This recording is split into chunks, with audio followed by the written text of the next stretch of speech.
महाशिवरात्रि एक एमिति पर्व जहाँकि हिंदू धर्म रे सबुठु अधिक पालन करा जाए। एही पर्व रे भक्त माने राति सारा जागर रहंती एवं प्रत्येक शिव मंदिर रे भक्त माने दीप जाली थांती। किंतु कौन आपण माने जानि छंती एही महाशिवरात्रि पछर रहस्य कौन, काहेकि पालन करा जाए महाशिवरात्रि?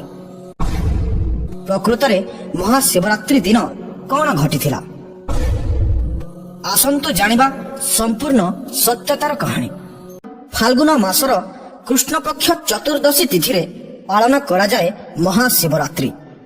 अनेक भक्त भावंती जे शिवरात्रि दिन प्रभु शिवशंकर तांकर प्रिय तांडव नृत्य करंती एवं अनेक भक्तंक अलगा अलगा विचार मध्य रहिछि। किंतु आसंतु जानिबा प्रकृत रे शिवरात्रि दिन कौन घटिथिला? दर्शक बंधु, यह हेउछि सही समयर कथा जेतेबेले देवी सती पितांक द्वारा महादेवंकु करा जायथिबा अपमान सह्य करि पारिले नाही एवं यज्ञ कुंडरे झास देई प्राण त्याग करथिले। फलरे महादेव सही दग्ध शरीर को धरी एणे तेणे घुरी बुलिले।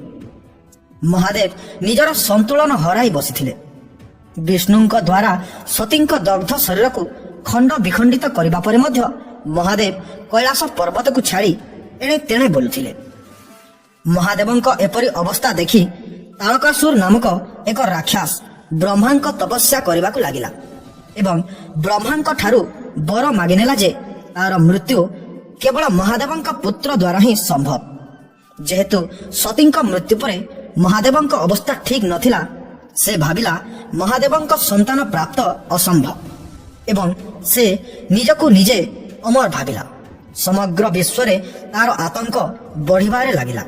एही समय रे महादेव निजकू शांत करिबा पई कैलाश पर्वत को आसी सारिथिले।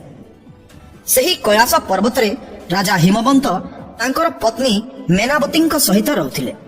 तांकर एक शिशुकन्या मध्य थिला जहांक नाम हेउछि पार्वती। मां पार्वतींकु सतींक अवतार मध्य कहा जाए।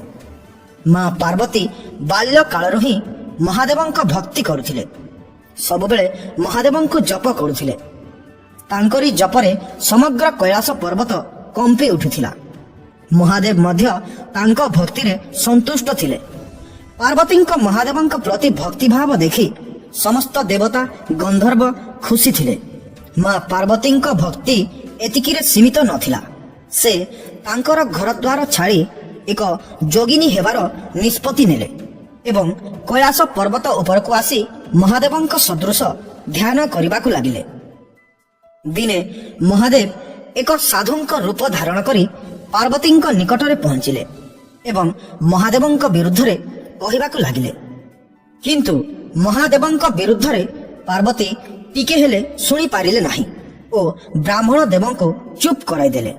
पार्वतींक एपरी भक्ति देखि महादेव निज स्वरूप रे आसी गले एवं महादेव सही राति रे मां पार्वतींकु विवाह करथिले। सही दिन ठारू महाशिवरात्रि पर्वर आरंभ होइथिला।